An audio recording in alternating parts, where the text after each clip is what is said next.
اما بعد میرے واجب الاحترام عزیز ساتھیو، اللہ جل جلالہ سورۃ الاعلیٰ میں ارشاد فرماتے ہیں، قد افلح من تزکا،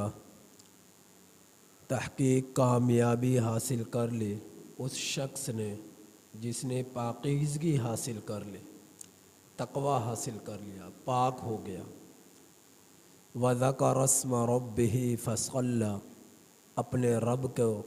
یاد کیا اور نماز پڑھی، اور پھر فرمایا بل تؤثرون الحیات الدنیا، بلکہ تم لوگ تو ایسے ہو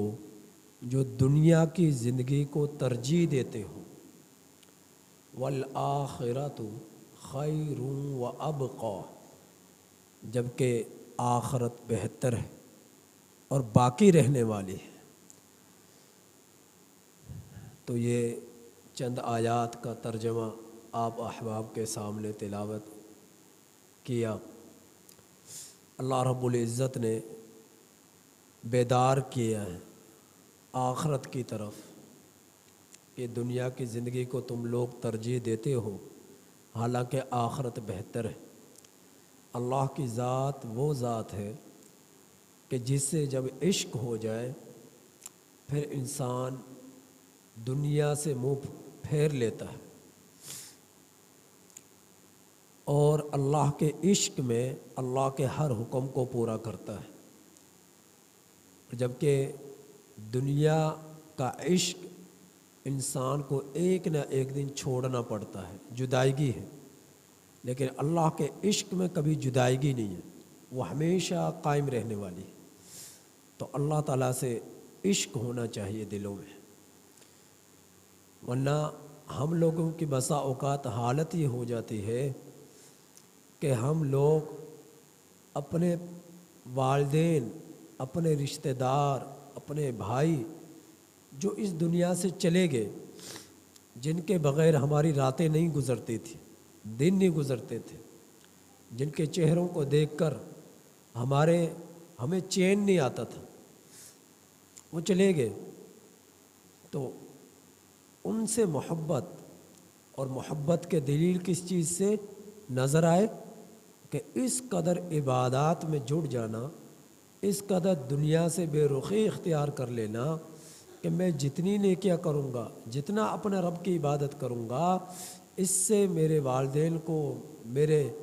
دوستوں کو، میرے بھائیوں کو، جو بھی اس دنیا سے چلے گئے، ان کو راحت پہنچے گی، ان کو سکون ملے گا، ان کے درجات بلند ہوں گے، وہ خوش ہوں گے، اللہ ان کو میری نیکیوں کی بدولت ان کو درجات سے نوازیں گے، عذاب ان سے ہلکا کریں گے۔ تو یہ ان سے محبت کی دلیل ہے، ان سے محبت کی دلیل ہے۔ تو آخرت کی فکر کرنا یہ انسان کے لیے ہمیشہ کے لیے بقا ہے، اور آخرت سے بے رخی اختیار کرنا یہ انسان کے لیے ہمیشہ کے لیے بربادی ہے اور مایوسی ہے، اور ہمیشہ جو ہے انسان کو جھنجھوڑ دینے والی چیز ہے موت کے بعد۔ تو ہمیں آخرت کی فکر کرنی چاہیے۔ ضرورتیں انسان کے ساتھ جو جڑی ہوئی ہیں وہ دو طرح کی ہیں، ایک طبعی ضرورت، ایک شرعی ضرورت۔ معتکفین کے لیے جو اعتکاف میں بیٹھتے ہیں ان کے لیے دو ہی طرح کی ضرورتیں ہوتی ہیں،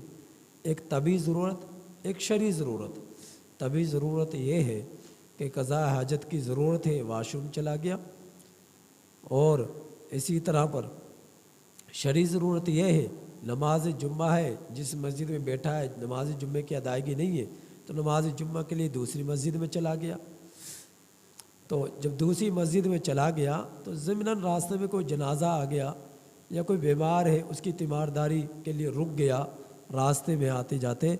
تو اس کے لیے اجازت ہے، اعتکاف نہیں ٹوٹتا۔ لیکن اپنی ضرورت شرعی ہے یا طبعی ہے،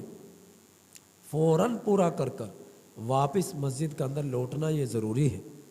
واپس مسجد میں لوٹنا ضروری ہے۔ معتکف جو اپنے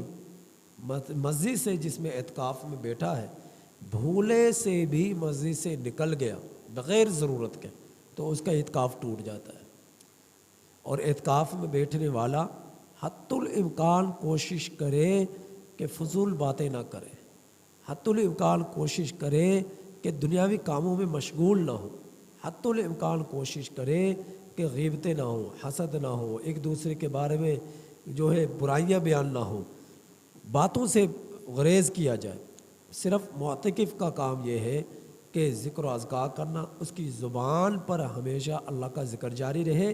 اور آخرت کی فکر میں لگا رہے، توبہ استغفار کرتا رہے اور اللہ کی عبادات میں تلاوت قرآن کے ذریعے، نوافل کے ذریعے لگا رہے مسلسل، کیونکہ اس مسجد میں اعتکاف میں آ کر بیٹھا ہے، اس وجہ سے بیٹھا ہے کہ اللہ مجھ سے راضی ہو جائے۔ تو اللہ تعالیٰ تو راضی اس سے ہوگا کہ بیداری کی حالت میں اپنے آپ